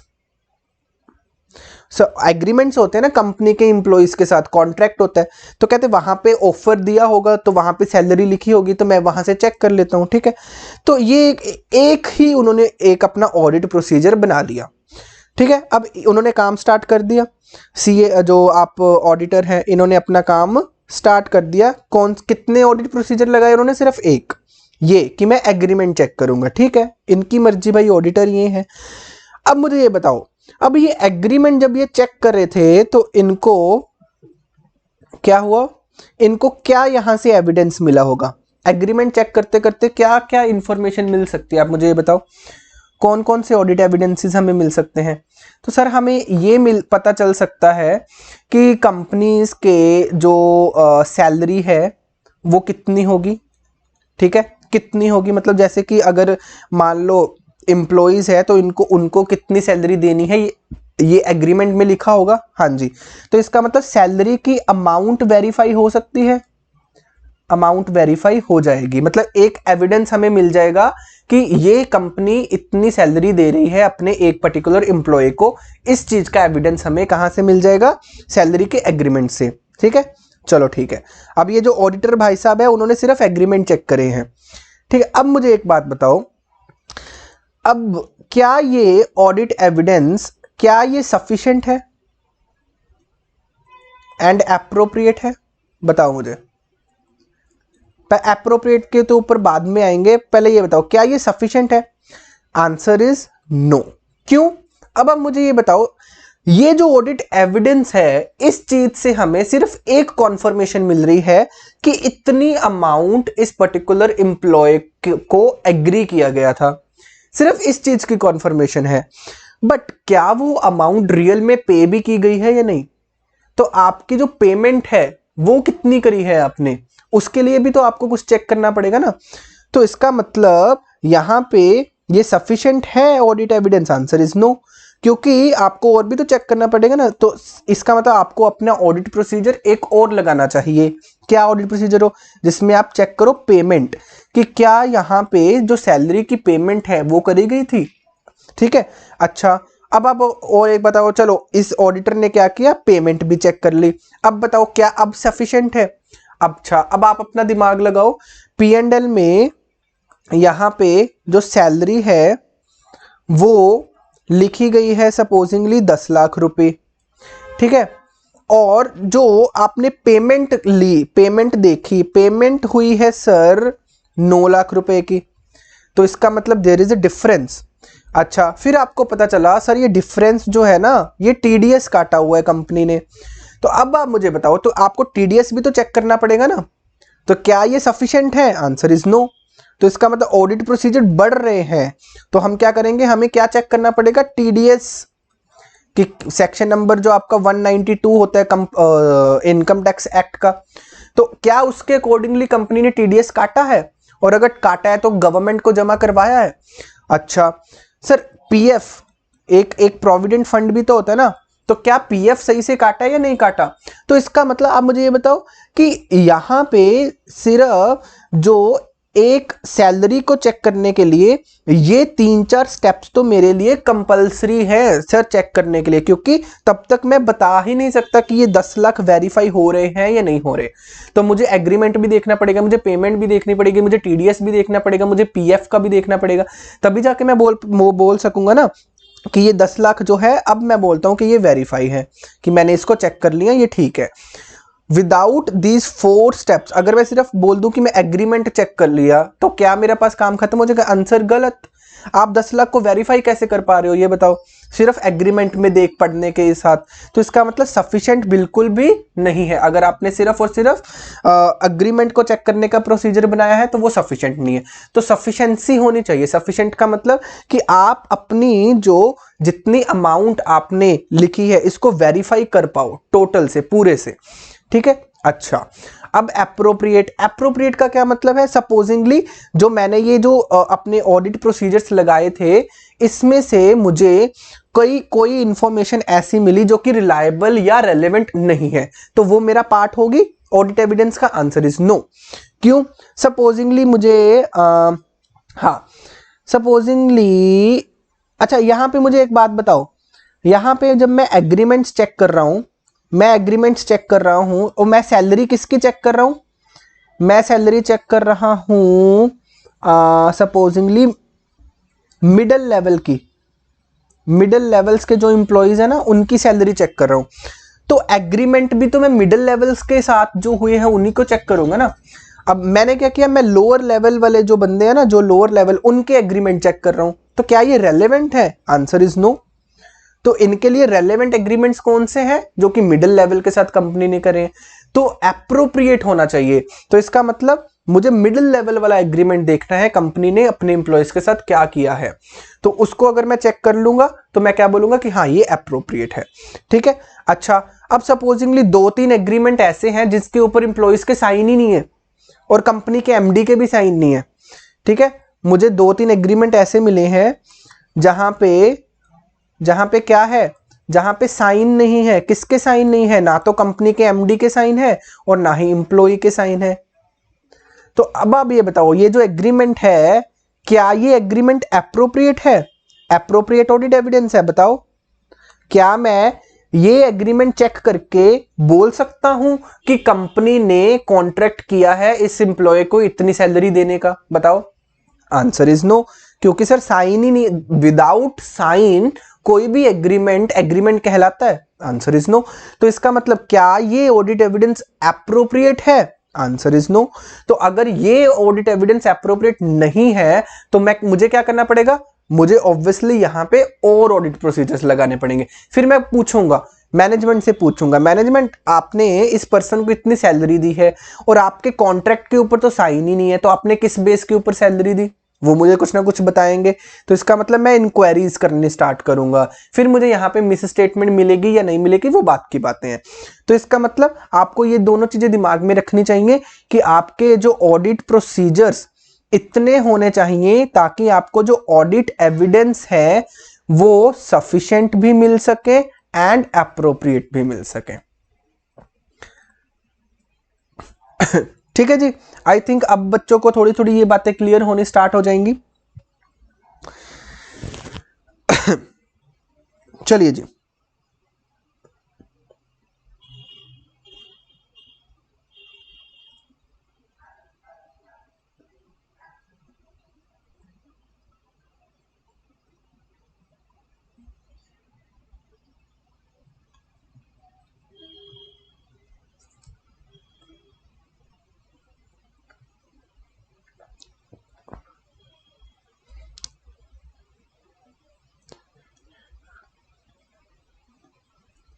देखिए जी, अभी मैंने आपको जो 2-3 वर्ड्स के मीनिंग बताए हैं उसको हम डेफिनेशन में देख लेते हैं। ये रहा ऑडिट एविडेंस। ऑडिट प्रोनाउंसमेंट का एसे नंबर 200 खोल लो। एसे नंबर 200 में सबसे पहले ऑब्जेक्टिव हमने उस दिन क्लास में पढ़ा था। उसके बाद हम ये डेफिनेशंस में आए। डेफिनेशंस में सपोजिंगली ऑडिट एविडेंस की डेफिनेशन हम देख रहे हैं।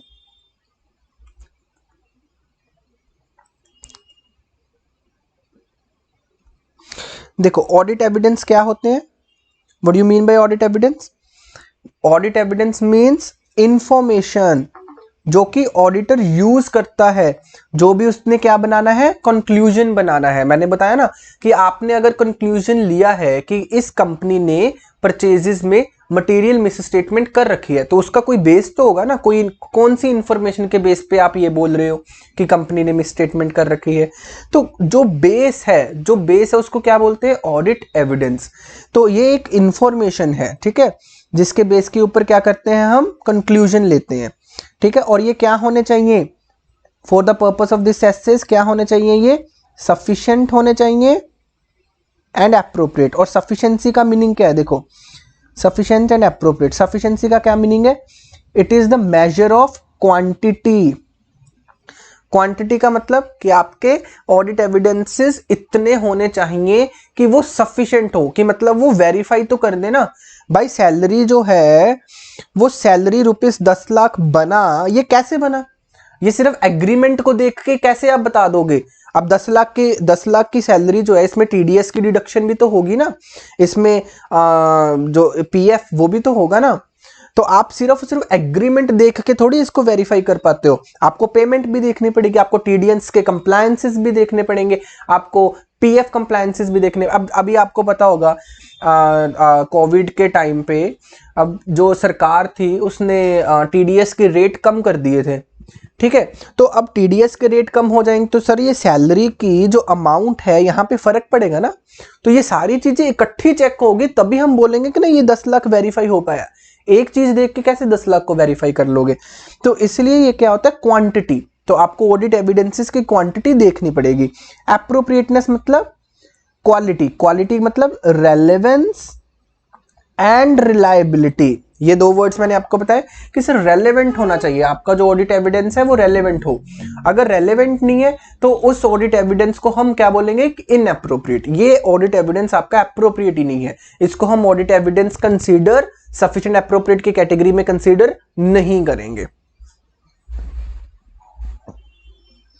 चलिए जी,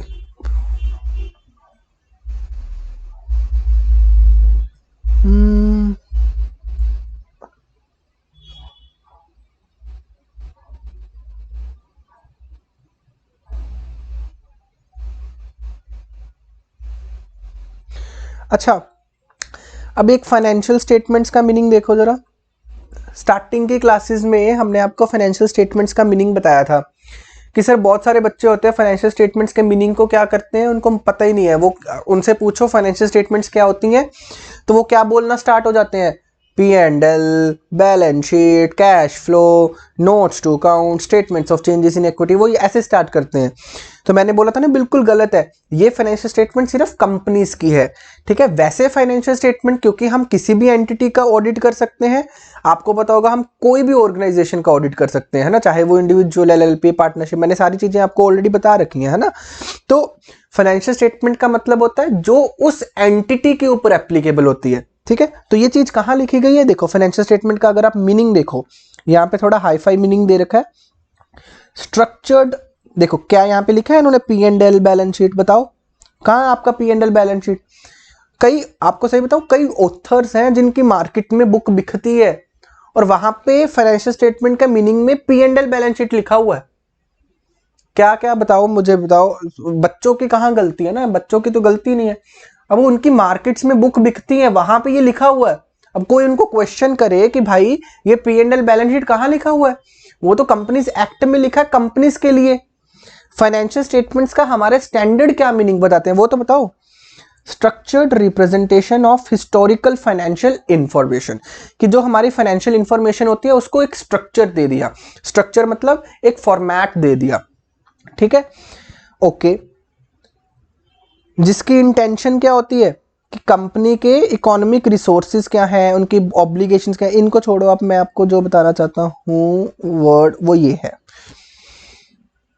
ये देखो क्या लिखा है, इन accordance with the financial reporting framework, कि जो फाइनेंशियल स्टेटमेंट होती है वो वाली स्ट्रक्चर्ड रिप्रेजेंटेशन है जो कि इन अकॉर्डेंस विद आपके फाइनेंशियल रिपोर्टिंग फ्रेमवर्क है। तो यहां पे इसका मतलब क्या हुआ कि जो पर्टिकुलर एंटिटी की आप बात करते जा रहे हो, जैसे अगर आप कंपनी की बात करते हो तो कंपनीज के लिए क्या करोगे, कंपनीज एक्ट देखोगे।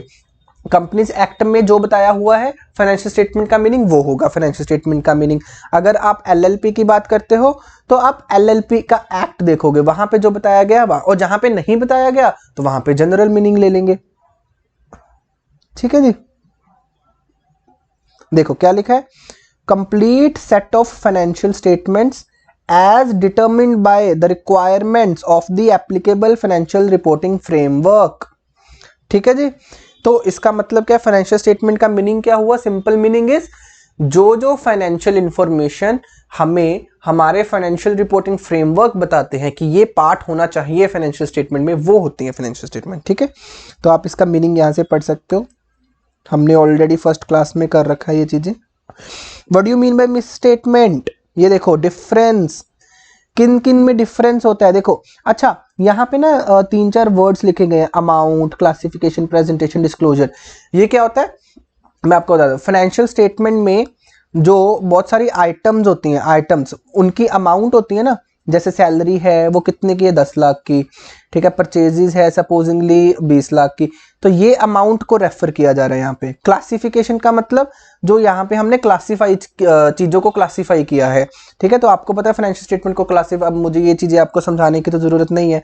प्रेजेंटेशन का भी मतलब आपको पता है कि जैसे जैसे फाइनेंशियल स्टेटमेंट्स को हमने प्रेजेंट किया है, तो ये कह रहे हैं कि जैसी जो अमाउंट फाइनेंशियल रिपोर्टिंग फ्रेमवर्क के अकॉर्डिंगली होनी चाहिए थी, जैसी क्लासिफिकेशन फाइनेंशियल रिपोर्टिंग फ्रेमवर्क के अकॉर्डिंगली होनी चाहिए थी, जैसी प्रेजेंटेशन एफआरएफ के अकॉर्डिंगली होनी चाहिए थी, जो डिस्क्लोजर्स एफआरएफ के अकॉर्डिंगली होने चाहिए थे, अगर उनमें कोई डिफरेंस है, देखो क्या लिखा है इन्होंने, difference between amount, classification, presentation और disclosures of reported financial statement items and reported मतलब जो मैनेजमेंट ने बनाई है, रिपोर्ट करी है, उनमें, या फिर जो अमाउंट, क्लासिफिकेशन, प्रेजेंटेशन, डिस्क्लोजर्स जो कि रिक्वायर्ड थी according to the applicable FRF, जो आपके एप्लीकेबल एफआरएफ है उनके अकॉर्डिंगली जैसी अमाउंट होनी चाहिए थी वैसी नहीं है, जैसी प्रेजेंटेशन होनी चाहिए थी वैसी नहीं है, अगर उनमें कोई डिफरेंस है तो दैट इज कॉल्ड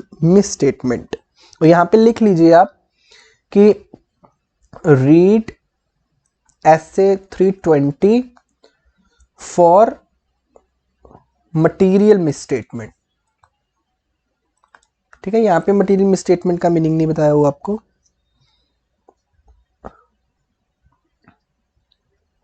चलिए जी, अभी आगे बढ़ते हैं। मुझे एक बात बताओ, हमने जब लास्ट क्लास में आपको बताया था कि स्टैंडर्ड जो होते हैं उनका एक स्ट्रक्चर होता है, तो स्ट्रक्चर में मैंने आपको क्या बताया था, सबसे पहले क्या होता है, सबसे पहले स्कोप होता है, उसके बाद ऑब्जेक्टिव होता है, ठीक है जी, उसके बाद क्या होता है, उसके बाद मैंने बताया था आपको डेफिनेशंस होती हैं, उसके बाद रिक्वायरमेंट्स होती हैं, और लास्ट पे आता है आपके पास एक्सप्लेनेटरी मटेरियल। और मैंने बताया सबसे इंपॉर्टेंट चीज क्या होती है यहाँ पे, हमारी रिक्वायरमेंट्स। क्यों? क्योंकि जो रिक्वायरमेंट्स होती है वो ऑडिटर के ऊपर कंपल्शन होती है कि ये चीजें, यहाँ रिक्वायरमेंट्स में वो चीजें बताई जाती हैं जो ऑडिटर को कंपल्सरी करनी पड़ती हैं अपने ऑडिट में, ठीक है।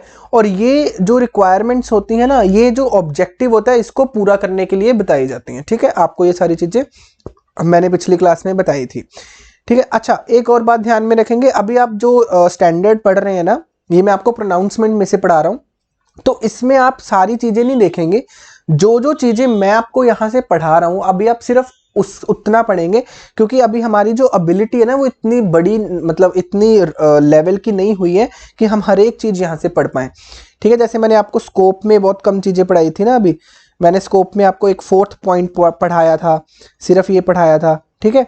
तो अभी आप इतना ही रखेंगे, अभी आपको ज़्यादा आगे बढ़ने की ज़रूरत नहीं है, जो मैं पढ़ाता हूँ उसको आप टिक करते जाएं, उसी को आप रिवाइज करें अभी, ठीक है।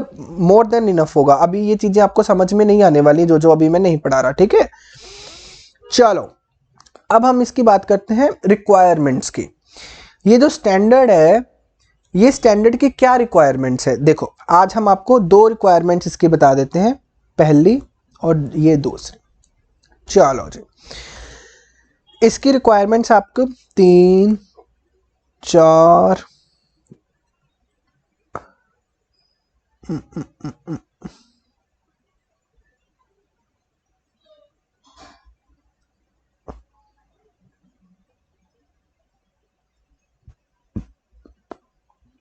ठीक है। मेन इसके 4 रिक्वायरमेंट्स है, देखो, ठीक है जी। ये देखो यहां तक इसकी रिक्वायरमेंट्स लिखी हुई हैं, उसके बाद एक्सप्लेनेशन आ जाती है। एक्सप्लेनेशन देखो, एक्सप्लेनेशन कैसे देते हैं, देखो जहां पे आप देखोगे ना, ये देखो यहाँ पे इन्होंने एक, अच्छा नहीं 5 है, ये भी है, 1 2 3 4 5, ठीक है जी। तो ये जो रिक्वायरमेंट्स होती है ना, इसमें साइड में एक नोट डाल देते हैं कि रेफर करो जी पैरा नंबर A14 से A17। तो ये क्या है यहाँ पे, क्योंकि ब्रीफ लिखते हैं ये, ठीक है। हमारे स्टैंडर्ड का फॉर्मेट है कि जो रिक्वायरमेंट्स है उसको ब्रीफ में लिखा जाता है, फिर उसको डिटेल में कहाँ पे लिखा जाता है, एक्सप्लेनेटरी मटेरियल में। तो यहाँ पे इन्होंने रेफर कर दिया A14 से A17, तो हम क्या करेंगे, नीचे जाएंगे, A14 देखेंगे, A14 अगर यहाँ से A14 से लेके A17 तक जो है वो एक्सप्लेनेशन हमें दे रखी है। तो क्या हमें ये सारी चीज़ें पढ़नी पड़ेंगी? नहीं, इसमें भी वो एक्सप्लेनेशन हम पढ़ेंगे जो मैं आपको पढ़ाऊंगा, ठीक है। आपको पता तो हो कि जो ऑथर्स जो है, जो आईसीआई का मटेरियल है, वो कहाँ से बनता है, वो सिर्फ इसी में से बनेगा। आपको पूरा पता चलेगा कि ये आपको लगता होगा ना कि सर ये आईसीआई ने पता नहीं कहाँ से लिख दिया। ये कहीं से नहीं लिखते सर, स्टैंडर्ड में से कॉपी पेस्ट करते हैं और कोई नहीं है। जो कोई भी ऑथर की बुक देख लो, कहाँ से लिखी होगी सर? स्टैंडर्ड्स में से। चलो, पहली रिक्वायरमेंट क्या है हमारी? अगर आप देखोगे, पहली रिक्वायरमेंट हमारी है एथिकल रिक्वायरमेंट्स, कि हमारा जो स्टैंडर्ड है ना, एसए नंबर 200, वो क्या कहता है? हमारा स्टैंडर्ड कहता है कि हर एक जो चार्टर्ड अकाउंटेंट है उसको अपने ऑडिट में एथिकल रिक्वायरमेंट्स को पूरा करना है। मतलब हमारा ऑब्जेक्टिव क्या था? इस स्टैंडर्ड का ऑब्जेक्टिव क्या था? कि हमने ओवरऑल ऑब्जेक्टिव क्या पढ़ा था? कि हमने रीजनेबल एश्योरेंस ऑब्टेन करनी है और अपना ओपिनियन देना है। ये हमारा ऑब्जेक्टिव था। तो इस ऑब्जेक्टिव को अचीव करने के लिए हमारे स्टैंडर्ड ने पहली रिक्वायरमेंट क्या डाली कि जो आप एश्योरेंस गेन करोगे तो उसके लिए आप काम तो करोगे ना, बहुत सारे प्रोसीजर्स लगाओगे। तो जो आप काम करोगे उसमें आपकी एथिकल्स, जो आपके एथिक्स है, वो पता होने चाहिए आपको, कि वो आपको एथिकल रिक्वायरमेंट्स को अपनी फुलफिल करते जाना है। तो what are the ethical requirements? Ethical requirements के लिए ना, आपको मैंने बताया था ना कि हमारे आईसीआई ने क्या किया हुआ है, हमारे इंस्टीट्यूट ऑफ चार्टर्ड अकाउंटेंट्स ने एक कोड ऑफ कंडक्ट बनाया। कोड ऑफ कंडक्ट पता क्या होता है? कोड ऑफ कंडक्ट मतलब जो सीएज हैं, सारे सीएज, आपको पता सारे सीएज आईसीआई के क्या है? मेंबर है। अब एक कोड ऑफ कंडक्ट बना के ना इन्होंने क्या कर दिया कि यहाँ पे बहुत सारी चीजें लिख दी और ये चीजें इन मेंबर्स को माननी पड़ती हैं। यहाँ पे इन्होंने लिख दिया कि आपके कोड ऑफ कंडक्ट में क्या हो कि आप कैसे काम करोगे। तो यहाँ पे इन्होंने कुछ एथिकल रिक्वायरमेंट्स भी बताई हुई हैं। ये कोड ऑफ कंडक्ट आपके सिलेबस में नहीं है, तो यहाँ पे हमें कुछ एथिकल रिक्वायरमेंट्स बताई गई हैं, वही एथिकल रिक्वायरमेंट्स हमें यहाँ पे पढ़नी है। बट ये कोड हमारे सिलेबस में नहीं है। ये कहाँ पे पढ़ा जाएगा? प्रोफेशनल एथिक्स में, सीए फाइनल्स में है, ठीक है। अगर कोई सीए फाइनल वाले ये बच्चे देख रहे हैं वीडियो, तो उनको पता होगा कि सर ऐसे कोड ऑफ कंडक्ट है, ठीक है। चलो जी, देखो तो यहां पे क्या लिखा? Auditor shall comply. अच्छा मुझे एक बात बताओ, यहां पे क्या आपको कोई चॉइस दी है? नहीं सर। तो ऑडिटर को क्या बोल दिया? शैल। शैल का मतलब क्या होता है? What do you mean by shall? Sir it is compulsory, कि हम ये नहीं बोल रहे, मे मुंह की बात नहीं कर रहे। अगर तो लिखा होगा ना मे, आपको ये दो तीन चीजें अभी मैं क्लियर कर दूं। एक तो वर्ड लिखा होता है मे और एक वर्ड लिखा होता है shall. What do you mean by may? May का मतलब होता है कि इट इज ऑप्शनल, कि आप ये काम कर भी सकते हो, नहीं भी कर सकते हो। ऑडिटर के लिए ये ऑप्शनल है। और अगर शैल लिख दिया तो मतलब इट इज कंपल्सरी, आपको ये चीज करनी पड़ेगी। तो यहां पे क्या लिखा? Auditor shall. हमें कोई चॉइस नहीं मिलती सर, हमें शैल देख की बात करते हैं वो। Auditor shall comply with the relevant ethical requirements including independence. मैंने आपको बताया था ना स्टार्टिंग में, सर ऑडिट होता क्या है? Audit is an independent examination. तो इंडिपेंडेंट के लिए मैंने तभी आपको बताया था कि सर अगर हम ऐसे बोल दें कि सर हर एक जो सीए है उसको इंडिपेंडेंट एग्जामिनेशन करना है, तो ऐसा कोई भी सीए मानेगा नहीं। तो इसको हमें कंपलसरी डालना पड़ेगा कहीं ना कहीं। तो मैंने तभी आपको बताया था कि कंपनीज एक्ट ने भी डाल दिया, उन्होंने एक सेक्शन बनाया था 141, वहां पे कंपलसरी कर दिया। और यहाँ पे हमारे जो इंस्टीट्यूट है उन्होंने स्टैंडर्ड्स में डाल दिया, हमारे एसए नंबर 200 में बोल दिया जैसे कि आपको इंडिपेंडेंस को फॉलो करना है। Answer is yes. तो हमें स्टार्टिंग में क्या लिख दिया? शैल, और आगे क्या लिख दिया? आपको क्या होना चाहिए? इंडिपेंडेंट। तो इसका मतलब हमारे लिए इंडिपेंडेंट होना अनिवार्य है, मतलब हमारे पास कोई ऑप्शन नहीं है। तो हमारा एसए नंबर 200 बोलता है कि अगर आपने किसी का ऑडिट करना है तो you should be independent, you must be independent, ठीक है जी। अच्छा, अब आप सारे बच्चे क्यूरियस हो गए ना कि सर एथिकल रिक्वायरमेंट्स क्या है। तो एथिकल रिक्वायरमेंट्स को देखने के लिए हमें A14 से A17 में जाना पड़ेगा। चलिए जी, देखियो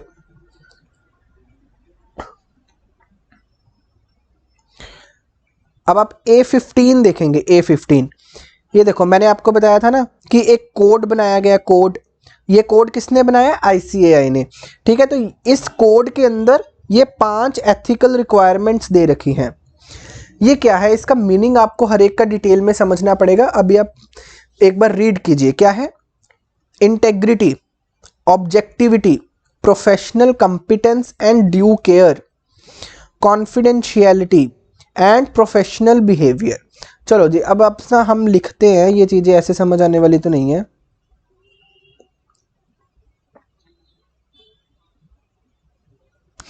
देखो मैंने क्या बताया आपको कि सर हमारा ओवरऑल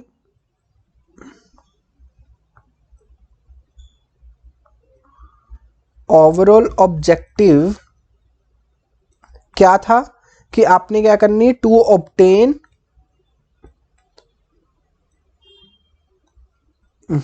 चल क्यों नहीं रहा पेन ना,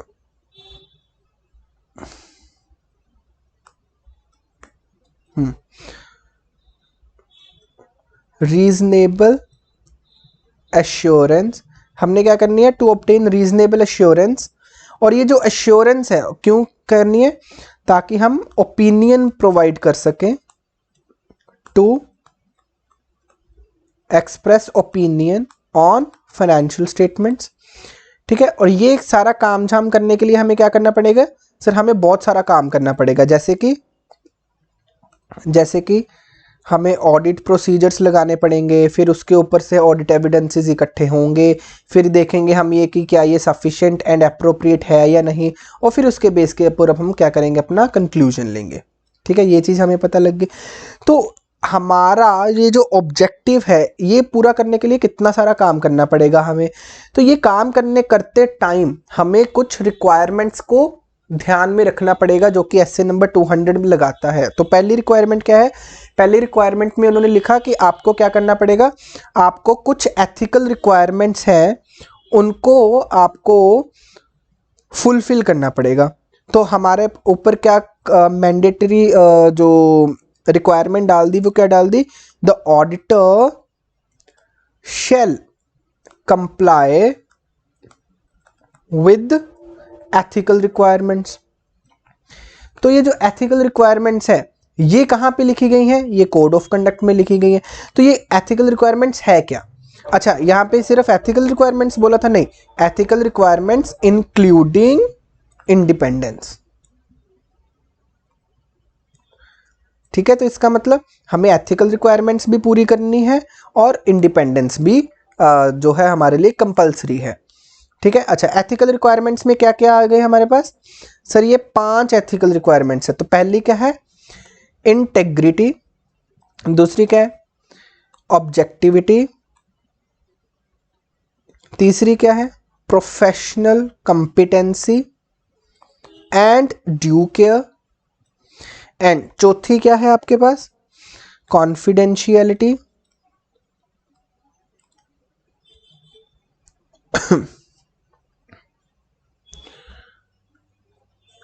चलो जी, और क्या है? एक और है 5वीं, वो क्या है? Integrity, objectivity, professional behaviour.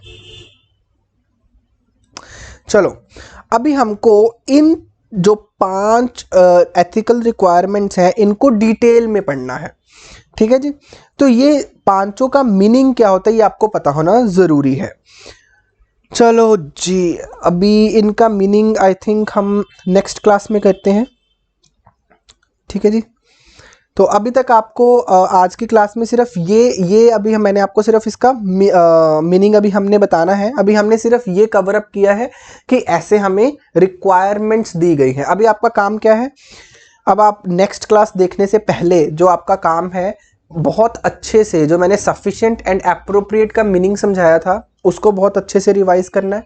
और अगर किसी को वो पुराने वाले जो मीनिंग्स हमने बताए थे, material misstatement, financial reporting framework, उनमें अगर किसी को डाउट है तो पहले वो क्लियर करेंगे। फिर ऑडिट एविडेंस का क्या मीनिंग बताया था, वो क्लियर करेंगे। ऑडिट प्रोसीजर्स का मीनिंग बताया था, वो क्लियर करेंगे। और फिर एक जो अभी स्टैंडर्ड का स्ट्रक्चर है, उसको जरूर समझेंगे। ठीक है, अभी कई स्टूडेंट्स ऐसे होंगे जिनको स्टैंडर्ड का स्ट्रक्चर भी समझ में नहीं आ रहा कि कैसे रिक्वायरमेंट्स दी जाती हैं, कैसे एक्सप्लेनेटरी मटेरियल है, तो उसको एक समझ के आएंगे। हम रिक्वायरमेंट्स नेक्स्ट क्लास से स्टार्ट करते हैं। ठीक है जी, तो थैंक यू सो मच।